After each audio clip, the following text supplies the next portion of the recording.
The game was not pretty whatsoever for the Toronto Raptors, but a win is a win.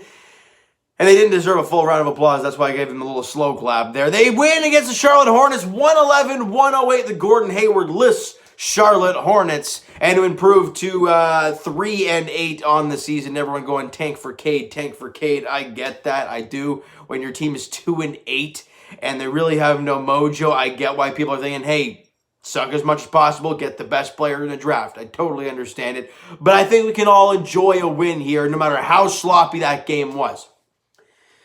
Turnovers galore, 3-point shooting contest. The officials put the whistles away. I mean, it was a backyard game, it felt like, in this one. You know, at the half, Raptors were up by 9. They score 61 at the half. They're playing pretty good basketball at that point, other than turning the ball over quite a bit. Chris Boucher has an amazing first half. He's feeling fantastic. You go out there in the third quarter, you still play pretty well. You're up by 13 at the end of 3 quarters. Now you just gotta stay packed, keep playing as solid as you are, even though it's really a gong show of a contest, and just kind of cruise through the fourth quarter, match them bucket for bucket even, and come away with the victory single-handedly.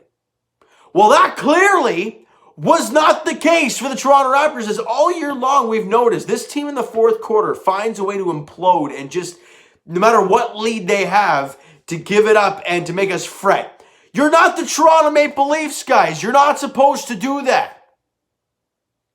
But the Raptors, in the fourth quarter, scored a total of 12 points. 12. Luckily, the Charlotte Hornets couldn't shoot their way out of a barn door. They only had 22. You know, including Miles Bridges at the end of the game. Could have tied it, or maybe not at the end of the game, but nearing the end of the game when the Raptors couldn't shoot anything. Has a chance to tie the game with a 3. Wide open. Not a single soul in the same stratosphere as him, and he misses it. And you could arguably say that was a big turning point in the game. Was that miss right there? They knocked that down. You know, you're tied. You probably got to call a timeout. Momentum's fully swung, and who knows what happens, right? But in the end, this team did not play well enough. I mean, it was just an absolute gong show. They had a lot of offensive rebounds because they were going small for most of this ball game. All they had was Bismack Biyombo out there. And Raptor fans, as much as we love Biz and the energy that he brought to this Raptor team, that crazy playoff run a while back, we all know he can't shoot free throws. We all know he can't shoot.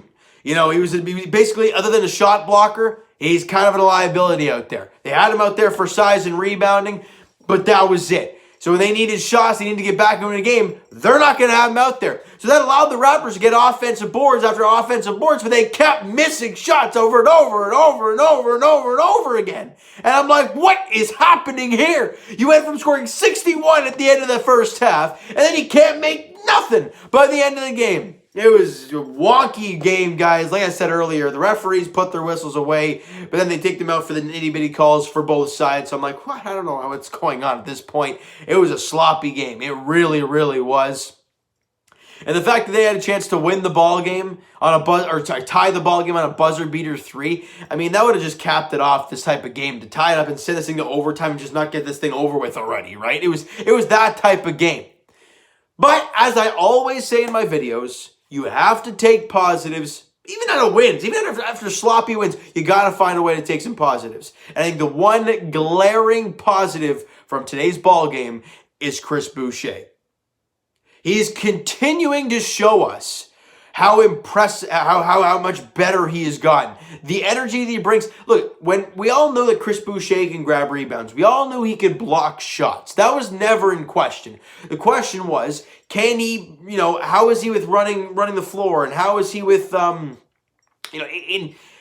with all the different plays and the schemes and taking the 3, right? Those were all the question marks going into this year. We all hoped he was going to take that next step and kind of fill in for a guy like Serge Ibaka. Well, he has done admirably, if not better, than I think a lot of people expected. 25 and 10 for Chris Boucher today. He has shot the 3 extremely well as of late. And what that does, right? What that does for Chris Boucher, you saw last year, guys, why was he struggling so much? Why did he not get as much playing time as we all probably wanted him to see?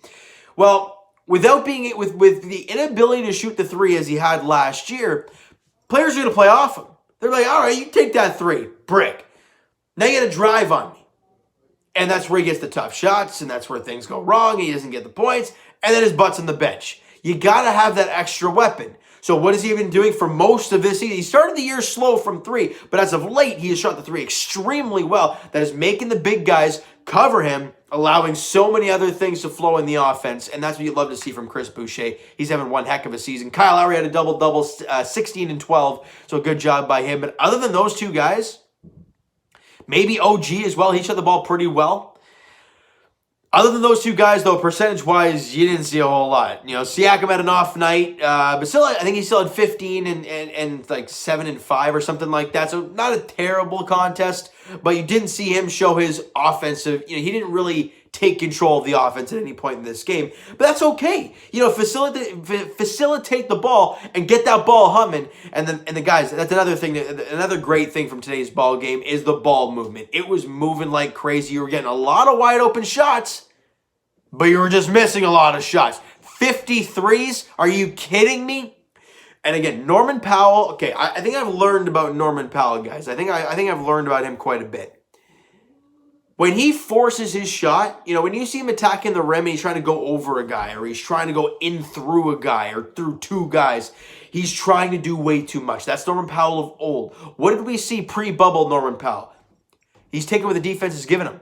You give him a wide open three, he takes that three.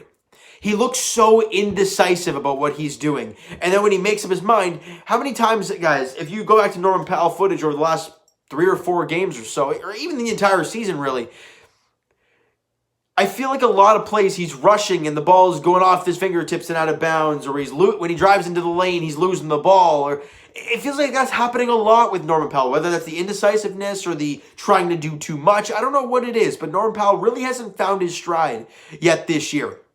Another great positive, Stanley Flippin' Johnson. I thought he had a fantastic game today. Look, you look at the numbers, you're like, oh, he didn't play that well. Well, if you actually watch the basketball game, you damn well know the minute Stanley Johnson got, he was energetic. He blocked a couple shots. He was electric. I thought he was really, really good today. Watanabe, look, what we've learned from Watanabe, he is going to be energy off the bench. He's like that Rondé Hollis Jefferson, except he can shoot a three maybe here and there. Rondé maybe had a little bit better offensive game, But for Watanabe, you saw the defensive prowess, the ability to bounce on loose balls, and I'm like, yeah, that's the type of stuff you like to see from a bench guy. The bench was awesome today, though. They brought the energy in the defensive end. They worked extremely hard, and that's what you like to see from this Raptor team. But otherwise, though, it was a sloppy game. If you're watching it as a whole, and you're especially in that fourth quarter, you're like, man, what am I watching? Am I watching G League stuff, or am I watching community college basketball here? I don't know what I'm watching at this point.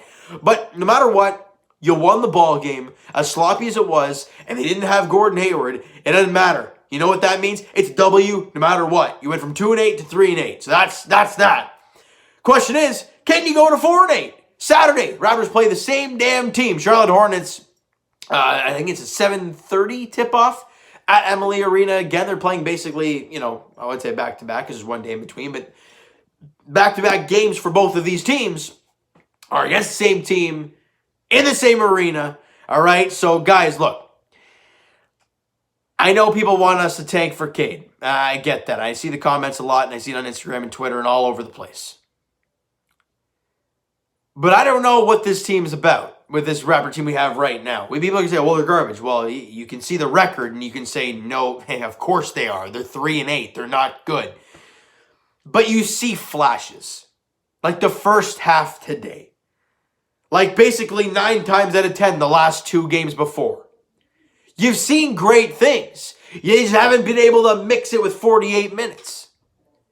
Now, obviously with a shorter year, 72 games, you want to see that more consistently. But I don't know what to expect. I really don't. 7:30 tip-off, I think it is on Saturday night. Raptors looking for back-to-back victories against the same team. But no matter what, you got to go out there and you got to get a W. Period. All right? People want to tank for Cade. I get it. I don't know if I'm at that point yet. If this team went down to like 2-12, I'd be like, all right, let's do it. Let's go for it. 2-8, guys, you get like on a 4 or 5 game win streak, and just like that, you're 500. And look at the Eastern Conference right now. Charlotte 6-6, and I think they're in like the 8th seed now. they're right in it. So the Raptors can do it. It's definitely doable. They got to take it one game at a time. And what I've learned from watching sports, and the last thing before I'm going to wrap this up, usually when teams play bad, you look at the teams like the Toronto Maple Leafs and even the Blue Jays for that matter, they usually have that one game where they play pretty poorly, but they win. And that's kind of the starting mold of something good, right? Because you say that with the Leafs where they play a terrible game, but they find a way to win it. And then they win 4 more in a row, and they played really good in those 4. And you're like, wow, where was this? The Raptors, I'm not saying it's going to happen, but they had that sloppy victory today. Maybe it's going to turn into something good. Who knows? Saturday night is the next game for the Toronto Raptors, right? So you know what, guys? That is going to do it for this one. If you enjoyed the video, and I would say enjoy this game today, but you probably threw up watching it. So smack the like button anyways, and the subscribe button if you guys have not already. Comment down below your thoughts on the video, your thoughts on the game, what you like, what you not like from today's game. I would say your MVP, but I think it's pretty obvious, Chris Boucher. All right, Twitter is down below for myself, guys. Follow up, send me down below that great stuff. Also, the Instagram page is down below, so follow up there if you've not done so already. And I will talk to you guys Leafs edition tomorrow as they take on the Ottawa Senators in Game 2 of the season. Leafs looking to go back-to-back wins to start the year and go 2-0 to start the season, which they really need. Obviously, a short season, so each win matters, all right, especially in this crazy Canadian division. It's going to be a lot of fun this year for hockey. All right, I think it's a 7 o'clock puck drop, 7:30 puck drop, something like that tomorrow against the Ottawa Senators. And as for the Raptors, they play on Saturday against these same Charlotte Hornets, looking for back-to-back victories against the same team. I think the 7:30 tip-off there on Saturday. Thank you guys so much for listening and watching. Hope you guys enjoyed the video. Talk to you guys then.